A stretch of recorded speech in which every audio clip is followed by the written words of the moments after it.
అందరికీ నమస్కారం అండి. ఫ్రెండ్స్, మనకి ఇప్పుడిప్పుడే ఉద్యోగులకు సంబంధించి మరొక ముఖ్యమైన అప్డేట్ అయితే రావడం జరిగిందండి. ఇక్కడ చూసుకున్నట్లయితే సీఎం చంద్రబాబును శాలువాతో సత్కరిస్తున్న హైకోర్టు ఉద్యోగుల సంఘం అధ్యక్షుడు వేణుగోపాలరావు, చిత్రంలో ఉపాధ్యక్షుడు సురేంద్రనాథ్, ఇతర సభ్యులు. ఇక పీఆర్సీని ఏర్పాటు చేయండి, సీఎం చంద్రబాబును కోరిన హైకోర్టు ఉద్యోగుల సంఘం. హైకోర్టు ఉద్యోగుల సంఘం మంగళవారం సచివాలయంలో ముఖ్యమంత్రి నారా చంద్రబాబును మర్యాదపూర్వకంగా కలిసింది.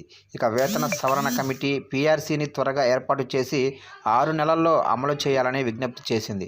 27% మధ్యంతర భృతి మంజూరు చేయాలని కోరింది.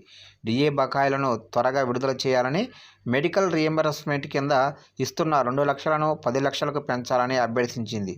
ఇక ఉద్యోగులందరికీ కూడా ఇళ్ల స్థలాలు ఇచ్చే అంశాన్ని పరిగణనలో తీసుకోవాలంది. హైకోర్టు విజ్ఞప్తి మేరకు అదనపు ఉద్యోగాలను మంజూరు చేయాలని వినతి పత్రం సమర్పించింది.